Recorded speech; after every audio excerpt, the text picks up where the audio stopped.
Assalamualaikum warahmatullahi wabarakatuh. Om Swastiastu, Namo Buddhaya, salam kebajikan. Selamat sore Sobat Damai, kembali lagi bersama saya Gina Agnia. Sore hari ini kita ketemu lagi sama Mas Edi. Halo Mas Edi. Halo, selamat sore. Gimana kabarnya, sehat? Sehat. Oke, kita ketemu lagi karena kemarin itu sebenarnya Mas Edi udah pernah kesini, udah pernah podcast ya, podcast yang sebelumnya itu sebenarnya berkaitan dengan podcast yang sekarang akan dibahas gitu ya. Kemarin kalau boleh saya bacakan ya, tema yang kemarin itu tentang apa itu religious marketing ya, kajian tentang persimpangan agama, budaya, dan pemasaran. Nah, untuk hari ini lanjutannya itu temanya tentang religious marketing ketika iman menjadi merek ya, sebuah kritik dari Mara Einstein.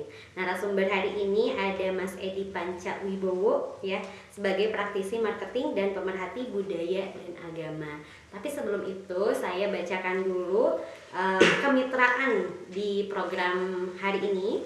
Kemitraan pengabdian kepada masyarakat. Yang pertama ada program integritas terbuka RSCG Indonesia. Kemudian ada Fakultas Filsafat Universitas Katolik Parahyangan. Kemudian ada Prodi Studi Agama-Agama S1, S2, S3 UIN Sunan Gunung Jati Bandung. Kemudian ada Cipikres Fakultas Filsafat Unpar. Kemudian ada Praktik Profesi Mahasiswa atau PPM. Kemudian ada Prodi Studi Agama-Agama Fakultas Usuluddin UIN Sunan Gunung Jati Bandung. Tapi Mas Edi, saya itu baru pertama ketemu Mas Edi ya. Jadi saya mau kenalan dulu, boleh nggak Mas Edi? Sebelumnya perkenalkan dulu Mas Edi, saya Gina, saya dari tim Halako Damai yang akan mendampingi Mas Edi kurang lebih 1 jam ke depan. Saya juga alumni dari UIN Sunan Gunung Jati Bandung, jurusan studi agama-agama. Nah, di sini juga ada Fir sama ICT ya, nanti akan kenalan. Tapi sebelum ICT dan Fir, Mas Edi dulu kenalan. Silahkan Mas Edi, sekarang kegiatannya apa sih, kesibukannya apa? Silahkan Mas Edi. Halo Sobat Damai, ya ini kedua kali ya. Ya. Kemarin juga sama. Oh, udah ketemu, berarti sama saya aja yang nggak ketemu ya. Oh, kasihan sekali saya ya. Oke. Ya, ketemu lagi dengan saya. Ya, ini kita akan mencoba mengulik lagi apa religious marketing, mungkin lebih dalam dibanding yang sebelumnya. Ya. Kalau ditanya kesibukan saya saat ini apa, ya seperti biasa. Seperti biasa. Kalau pengalaman 10 tahun, hampir 10 tahun lebih saya emang di marketing. Oh, wow, mantap. Kemarin ditanya, oh, kok bisa lalu mendalami ini, ya karena basicnya ya, karena saya kuliahnya di teologi, lalu kerjanya di marketing, ya kenapa nggak digabungin? Oke. Ternyata ada role modelnya nanti yang akan kita bahas. Siap Mas Edi. Oke, kita kenalan dulu sama Fit dan juga ICT. Ini dari Praktik Profesi Mahasiswa atau PPM. Silakan. Perkenalkan, nama saya Firian Hakim, asal dari Bandung mungkin. Iya. Saya salah satu mahasiswa dari Prodi Studi Agama-Agama Fakultas Usuluddin UIN Sunan Gunung Jati Bandung. Kesibukan saya hari ini mungkin yaitu magang di Halako Damai. Oke, ICT. Halo Sobat Damai, perkenalkan nama saya ICT Nurlasari dari jurusan Studi Agama-Agama yang sekarang sedang magang di Halako Damai. Oke, siap. Karena saya baru ketemu juga gitu ya, tadi juga saya sempat baca-baca apa sih itu religious marketing gitu ya, yang kemarin dibahas. Nah, sekarang membahas tentang ketika iman menjadi merek. Kenapa sih ini yang harus dibahas? Kalau tadi Mas Edi bilang saya itu berpengalaman 10 tahun di marketing gitu, terus kuliahnya dulu di teologi, kenapa nggak digabungin gitu? Yang dibahas hari ini tuh saya penasaran banget gitu. Kita langsung aja serahkan ke Mas Edi untuk menjelaskan atau untuk pembukaan dulu kenapa ini yang dibahas gitu ya. Terus ada tokohnya juga gitu, atau mau langsung gas boleh. Silahkan Mas Edi. Iya. Kenapa religious marketing? Itu sebetulnya kalau kita lihat ya, sekarang itu banyak seliweran konten ya di media sosial, IG, bahkan di TikTok. Itu kan kayak apa istilahnya, orang dalam tanda kutip ya menjual agama. Oh wow. Kan? Iya iya. Dalam tanda petik loh ya. Nah ini kan udah banyak banget. Bahkan kalau boleh dibilang sekarang agama itu kayak sudah dikoordinir itu layaknya bisnis. Jadi kayak secara organisasi itu sudah rapi, kemudian ada apa istilahnya, dipasarkan, kemudian bahkan untuk tokoh-tokohnya itu kayak seolah-olah brand representatif dari suatu produk gitu kan. Oke, jadi branding gitu ya. Iya. Udah masuk kerana itu. Apakah ini salah? Ya enggak gitu. Karena apa? Agama itu kan sebetulnya dalam konteks tertentu memang harus kontekstual pada zamannya. Ya. Oke. Baik secara cara komunikasinya, kemudian mungkin ada hal-hal yang memang benar-benar memang harus menyesuaikan dengan zamannya. Sekarang Gen Z, Gen Alpha, dunianya apa? Dunianya ya yang sering saya bilang layar vertikal kan? Betul. Layar vertikal, nggak bisa. Bahkan ya kalau dikasih tahu orang tua itu nggak bisa ini gitu ya, beda dengan zaman saya dulu. Orang tua udah nyebut nama lengkap aja udah takut gitu. Kalau cuma nama panggilan mah nggak apa-apa gitu. Tapi kalau udah nama lengkap itu udah takut gitu. Sekarang kan kayak gitu, masanya seperti itu. Makanya agama itu memang harus kontekstual. Tetapi ya ini ada tetapinya. Jangan sampai tadi judulnya iman menjadi sebuah merek. Karena harus hati-hati kalau memang sudah masuk ke ranah itu. Nah, ada salah satu tokoh yang memang mengkritik ini sebetulnya. Religious marketing itu secara konsep itu sebetulnya fine, ya, nggak apa-apa. Karena tadi agama itu memang harus kontekstual dengan zamannya, baik secara pola komunikasi dan segala macam. Tetapi harus hati-hati. Kalau kebablasan, seringkali religious marketing itu seringkali memang tanpa sadar gitu. Tahu-tahu kok bablas gitu. Nah ini yang harus hati-hati karena apa? Kalau tidak hati-hati ya pada akhirnya menyimpang gitu dari apa yang disebut dengan religious marketing itu sendiri. Religious marketing itu kan sebetulnya menggunakan pola-pola marketing untuk mengenalkan agama. Tujuan akhirnya sebetulnya kayak sama ya, kalau agama, dakwah, katekese, apapun namanya itu, tujuan akhirnya itu kan perkembangan iman dari jemaatnya. Bukan semata-mata bikin kontennya gitu. Ya, Nah itu kenapa tadi diberi judul iman menjadi merek. Jangan sampai ke sana. Oke. Itu sebetulnya gitu. Oke. Sebenarnya kalau kata Mas Edi, agama secara kontekstual itu boleh-boleh aja ya, mengikuti sesuai zamannya. Tapi yang harus digarisbawahi, hati-hati jangan sampai iman itu menjadi sebuah merek gitu ya. Mengenalkan agama boleh, karena memang tujuannya supaya manusia itu lebih beriman, lebih sadar bahwa dirinya itu bisa terkoneksi dengan Tuhan, gitu ya. Jangan sampai lewat oknum-oknum tertentu justru malah ya tadi menjual agama, gitu ya. Bahasanya menjual ayat, gitu, gitu kan ya Mas Edi. Jangan sampai seperti itu. Nah, sekarang kita bahas sama Mas Edi. Pasti nanti pertanyaan-pertanyaan dari Sobat Damai akan terjawab. Nah, sebelum dilanjut ke Mas Edi, ada pertanyaan dulu nggak untuk pemanasan nih dari ICT sama dari Fir? Terkait iman menjadi merek, Mas Edi. Iya. Saya ingin bertanya, mungkin ada beberapa oknum gitu yang ketika berdakwah itu dia itu menarik. Misal harus berapa juta gitu. Nah, itu apakah itu termasuk eksploitasi atau hanya sekedar honor gitu untuk menghargai pendakwah tersebut gitu. Sebetulnya itu problem etis ya. Kalau menurut saya itu problem etis. Betul. Apakah dengan istilahnya kita kan ingin membantu memperdalam iman dari jemaat ya. Apakah etis kemudian saya memasang tarif gitu. Oke. Itu sebetulnya kalau menurut saya itu problem etis. Oke. Jadi kalaupun ada biayanya, saya kira ya hanya sekedar biaya operasional yang memang harus dikeluarkan. Saya kira hanya semacam itu. Tapi kalau pada akhirnya kemudian saya ini udah terkenal nih, saya tarifnya saya naikin. Itu namanya ya cari uang gitu. Ya oke, fine bahwa semua butuh uang. Yeah. Tapi dalam konteks ini ya saya kira harus ada rambu-rambu etis yang memang perlu kita jaga, gitu loh. Kalau menurut saya seperti itu. Jadi kalau misalnya ada seorang yang memang sudah ahli dalam bidang itu, kemudian dipanggil, tarif saya segini. Kemudian belum lagi ada riders yang harus dipenuhi. Wah, itu saya kira sih ya nggak etis saja kalau buat saya. Etis ya. Oke, Siti ada pertanyaan dulu nggak? Terkait tadi agama itu harus sesuai zaman kontekstual.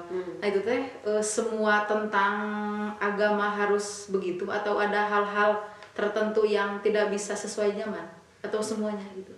Kalau secara ajarannya mungkin tidak akan berubah. Ya, agama saya Katolik, ajarannya ya seperti itu. Nah, ada ajaran seperti itu dimaknai secara zaman sekarang itu seperti apa, itu yang namanya kontekstual. Jadi kayak misal dulu kalau di kitab suci itu ada mata dibalas mata segala macam. Sekarang kan nggak kontekstual lagi gitu loh. Kalau kita hanya memahaminya letterless seperti ayat yang dituliskan, ya itu kan bisa jadi masalah, gitu kan. Nah makanya secara ajarannya sudah pasti itu tidak bisa diotak-atik. Tetapi bagaimana kita menyampaikan kemudian dipahami dalam konteks zaman sekarang itu mungkin yang menurut saya masih bisa kontekstual gitu. Jadi mungkin satu ayat A untuk orang zaman sebelum abad 20-an dengan sekarang itu pasti akan beda. Kayak saya kasih contoh ya. Di gereja Katolik itu ada dulu sebelum namanya Konsili Vatikan Kedua. Sebelum Konsili Vatikan Kedua itu segala hal yang tidak sesuai dengan gereja Katolik itu disebutnya anatemasip, terkutuklah dia. Setelah Konsili Vatikan Kedua kan enggak, tidak ada bahasa-bahasa itu lagi di ajaran-ajaran gereja itu enggak ada lagi. Nah itu kenapa demikian, yaitu karena untuk dikontekskan lagi sesuai dengan zamannya. Nggak mungkin kalau zaman-zaman dulu kerajaan-kerajaan masih bisa ya. Wah kamu nggak setuju penjara, gitu loh. Kalau sekarang kan nggak ada hukumnya dan segala macam. Jadi dari dalam segi interpretasinya gitu. Iya. Interpretasinya itu harus sesuai, menurut saya harus sesuai dengan konteks zamannya. Supaya apa? Ya itu tadi, pertumbuhan iman jemaat itu semakin meningkat. Gen C, Gen Alpha, Baby Boomer itu pasti akan beda. Penangkapannya, cara berkomunikasinya juga beda gitu. Jadi PR-nya memang untuk pemuka agama atau orang-orang yang bergerak di situ itu bagaimana menyampaikan ke generasi-generasi yang sekarang ini, itu ajaran agama yang mungkin sangat tradisional, sakral gitu ya, tapi bisa nyampe ke mereka gitu loh, nggak melulu, kamu ada ajaran kayak gini loh, enggak, tapi sampai pada ujungnya peningkatan pendalaman iman jemaat itu tadi gitu loh. Ini memang PR besar, apalagi zaman sekarang ya, dengan generasi Gen C, Gen Alpha itu kan susah banget itu, bisa dikatakan nggak bisa lepas dari HP gitu. Nah makanya kan itu di satu sisi itu sebetulnya peluang bagaimana agama atau budaya juga itu bisa memanfaatkan itu tanpa harus disetir atau diatur dengan mekanisme pasar ya, kalau saya bilang kalau dalam konteks marketing ya. Karena kayak yang ini tokohnya Mara Einstein itu sebetulnya mengkritik religious marketing. Dia tidak anti dengan komunikasi pemasaran, dia juga tidak anti dengan agama yang menggunakan pola-pola komunikasi pemasaran. Tetapi dia memberikan warning, jangan sampai ketika agama masuk ke menggunakan mekanisme pemasaran ini, agama kemudian disetir oleh mekanisme pasar. Gitu. Kalau disetir oleh mekanisme pasar, nanti segala macamnya itu kemudian diatur oleh pasar gitu. Kayak yang tadi Asti bilang, lah ini gimana? Apakah kontekstualnya gimana gitu kan? Ketika ada ajaran ini kemudian disetir oleh mekanisme pasar, baik buruknya itu kemudian bukan di agamanya, tapi ya mekanisme pasar yang menentukan. Gitu. Jadi kalau boleh dibilang mekanisme pasar itu memang ada jeleknya. Ya, kalau dalam persepsi tertentu ada jeleknya karena dia kayak membangun seolah-olah tirani mayoritas.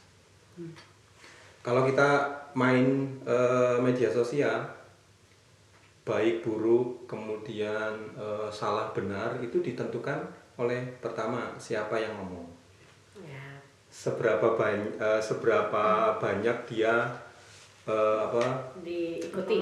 dipengaruhi.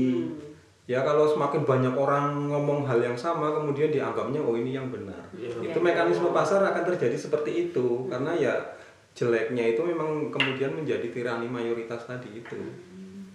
Nah ini jangan sampai.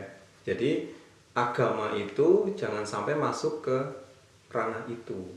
Tetap dia sebagai istilahnya pedomannya yang bisa mendefinisikan maknanya dia sendiri, bahwa ada yang namanya unsur profetis kan dari agama itu kan, tetap harus menyuarakan. Karena kalau nanti masuk mekanisme pasar, agama itu yang disampaikan itu hanya yang baik-baik aja, yang bikin umatnya seneng gitu. Mekanisme pasar gitu. Bikin produk ya itu kan untuk memuaskan pelanggan. Ya kan. HP sekarang sampai seri yang macam-macam itu untuk memuaskan pelanggan. Bahkan perkembangannya itu nggak hitungan tahun ya, bulan itu udah ada yang baru Nah kalau mekanismenya seperti itu, agama mau dibawa kemana gitu. Nah itu yang dikritik oleh Mara Einstein. Jadi Mara Einstein itu memang seorang marketing, dulu bekerja di industri periklanan, tapi kemudian masuk ke ranah akademis.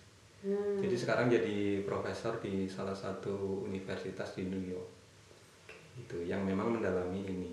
Jadi tadi perpaduan marketing kemudian dilihat dari sisi religious marketing itu. Makanya profilnya ini mirip kayak saya nih. Saya marketing tapi kemudian mencoba untuk mendalami isu-isu yang semacam itu gitu. Tadi saya juga sempat baca gitu ya, jangan sampai jemaah itu jadi konsumen gitu lah.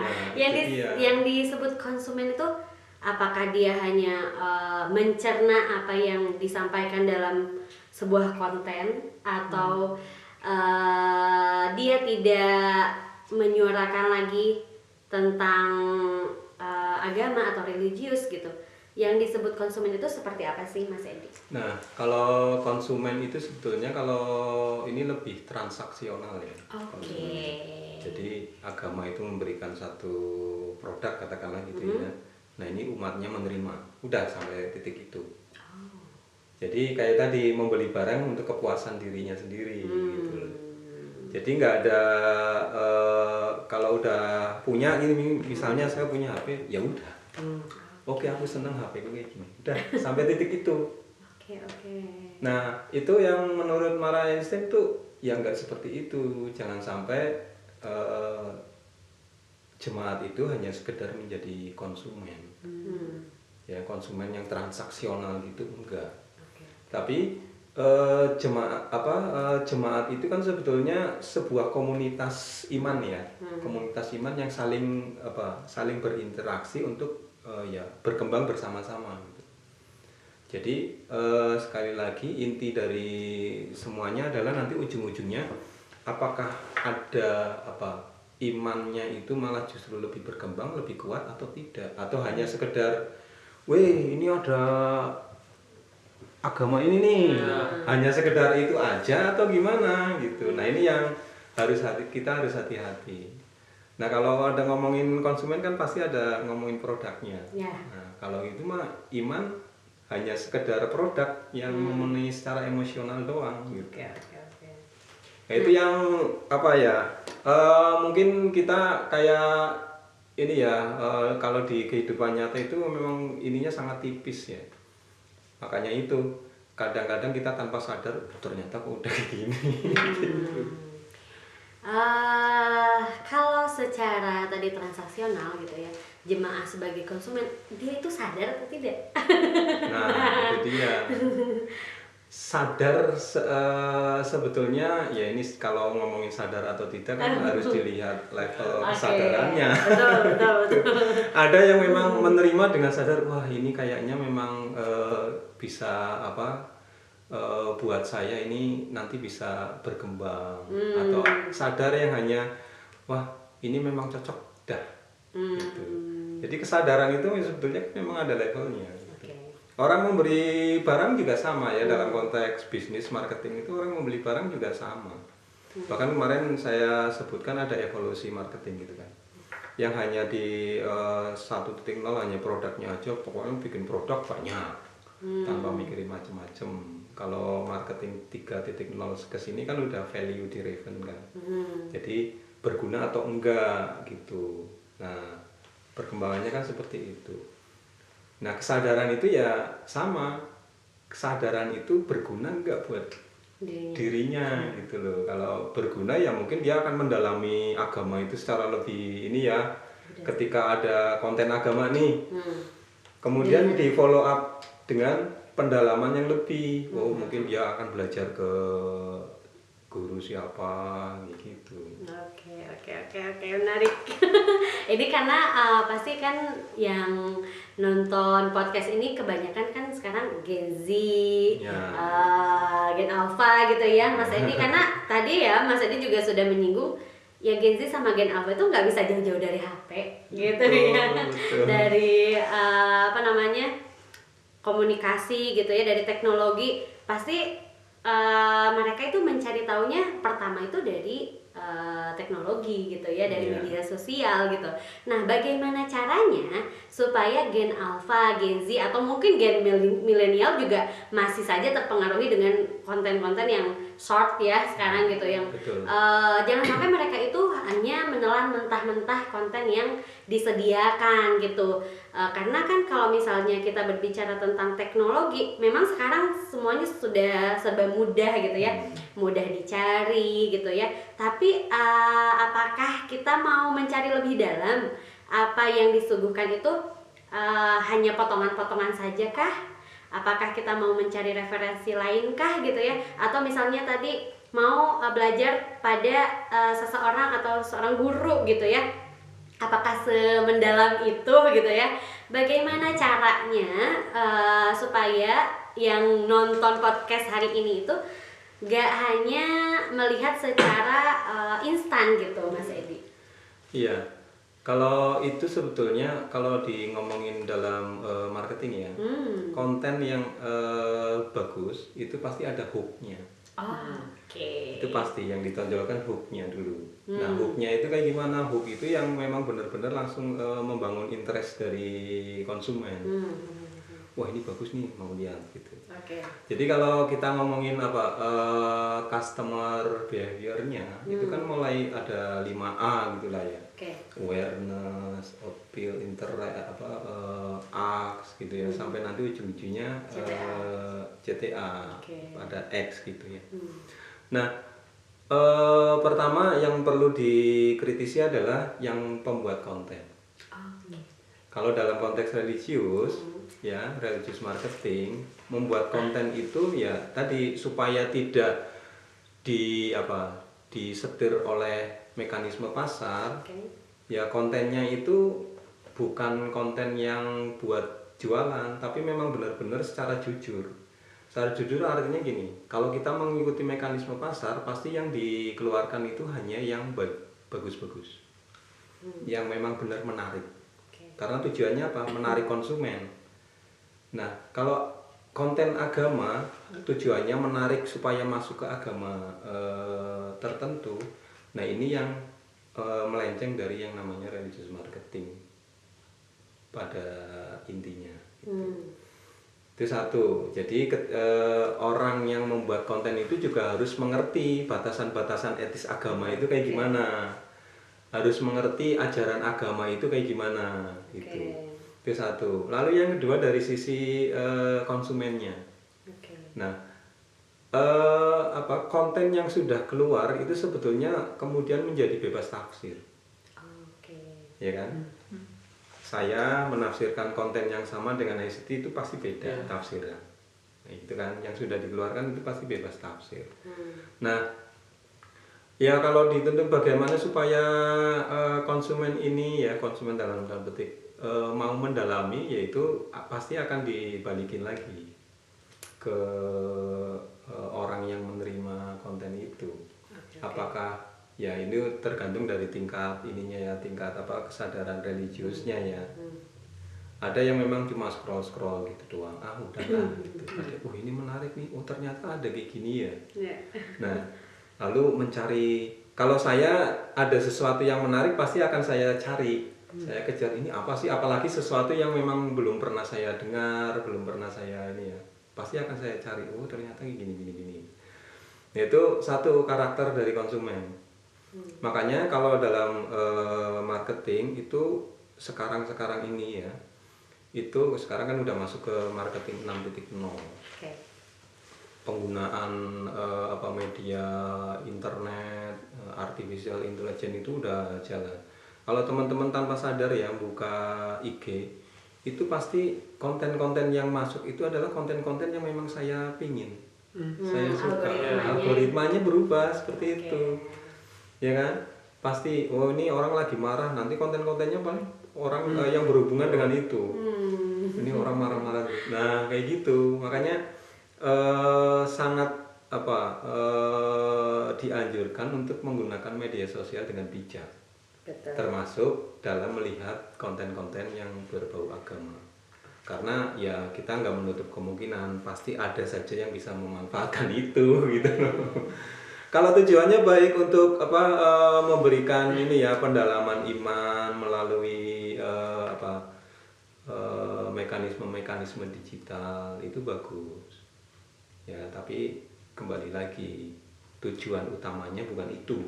Gitu. Karena kalau tujuan utamanya adalah hanya untuk membangun engagement, dapat reach yang banyak, wah itu udah tujuannya bisnis. Tujuannya bisnis itu udah melenceng gitu. Nah ini yang kemudian diwanti-wanti sama Myra Einstein tuh. Jangan sampai ke ranah seperti itu. Tuh. Tetap harus pada koridor utama bahwa agama ini adalah konten-konten yang dibuat kemudian yang disebarkan melalui mekanisme komunikasi pemasaran, itu tetap harus pada ujungnya membangun kesadaran lebih terhadap jemaat. Itu. Jadi tidak semata-mata bikin konten aja. Makanya kalau harusnya konten-konten yang dimunculkan itu bukan cuma konten-konten yang menyenangkan atau memuaskan konsumen atau jemaatnya. Kalau yang memuaskan mungkin ya gampang banget ya. Mas Edi, tadi berkaitan dengan kritisi terhadap pembuat konten, terhadap yang menerima konten gitu ya, untuk apalagi untuk Gen Z dan Gen Alpha atau bahkan Gen milenial gitu ya. Nah, untuk closing statement hari ini, apa sih saran dari Mas Edi mungkin untuk kami semua di sini gitu ya, dalam melihat agama, dalam mengkomunikasikan agama dan menjalani agama gitu. Itu sendiri. Silakan Mas Edi. Kalau bagaimana melihat agama ya tetap menurut saya agama itu memang sesuatu yang membentuk perilaku. Jadi bisa dikatakan ini pedomannya, agama, ajaran agama itu menjadi pedoman inti. Ya, panduannya gitu. Lalu bagaimana itu dikomunikasikan? Ya tadi memang harus kontekstual dengan zamannya, cara-caranya terutama ya. Cara-caranya itu kalau zamannya IG ya mungkin bisa lewat IG. Gitu. Okay. Ya, lalu bagaimana mengkomunikasikannya? Ya tetap harus ada batasan etisnya. Okay. Mana yang agama, mana yang bisnis, marketing gitu. Itu tetap harus dijaga itu batasan etisnya.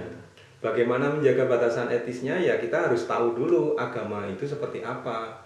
Agama saya itu kayak gimana gitu. Kalau orang nggak ngerti agamanya kayak gimana, ya susah untuk karena jaraknya tipis banget ini. Lewat sedikit aja udah bisa masuk ke istilahnya mekanisme pasar gitu loh. Nah ini yang mungkin perlu diperhatikan bahwa ya kita harus tahu dulu nih agama kita seperti apa. Baru kita komunikasikan melalui mekanisme komunikasi pemasaran. Itu kalau kita ingin masuk ke dalam konteks ke religious marketing gitu. Oke, siap Mas Edi. Jadi lebih banyak hati-hati gitu ya dalam melihat gitu ya, mencerna konten-konten apalagi yang berkaitan dengan agama gitu. Jangan sampai ditelan mentah-mentah gitu. Ketika kita disuguhkan sebuah literasi, kita juga harus udah punya literasi itu sendiri gitu ya. Jangan sampai disuguhkan sesuatu yang instan, kita mencernanya secara mentah-mentah. Oh iya, ini kontennya banyak disebarkan, banyak di reply gitu ya. Terus yang mencernanya juga mungkin orang-orang yang paham, berarti ini benar, tapi belum tentu juga ya. Jadi harus dicari, digali referensi sebuah literasi itu, apakah itu sebuah fakta, apakah itu hanya sebuah data gitu ya, apakah cuma sebuah konten gitu ya. Itu harus terus digali mungkin ya. Baik, Mas Edi, sebenarnya ini belum cukup ya untuk membahas tentang religious marketing gitu, apalagi tadi mendalam tentang melihat iman sebagai merek gitu ya. Ini belum cukup, mungkin kita harus ketemu lagi sama Mas Edi. Mudah-mudahan nanti Mas Edi bisa berkenan datang lagi, hadir lagi ke Halako Damai untuk membahas hal-hal yang berkaitan dengan religious marketing. Baik Mas Edi, mohon maaf sekali ya karena mungkin waktunya juga sangat terbatas. Untuk tema hari ini kita cukupkan sekian. Mas Edi, terima kasih banyak sudah berkenan hadir ke sini. ICT juga terima kasih banyak sudah menemani kurang lebih 1 jam untuk podcast hari ini. Mudah-mudahan ilmu yang kita dapatkan bermanfaat. Untuk Sobat Damai semua juga mudah-mudahan bermanfaat. Baik, kita akhiri podcast hari ini. Terima kasih. Wassalamualaikum warahmatullahi wabarakatuh.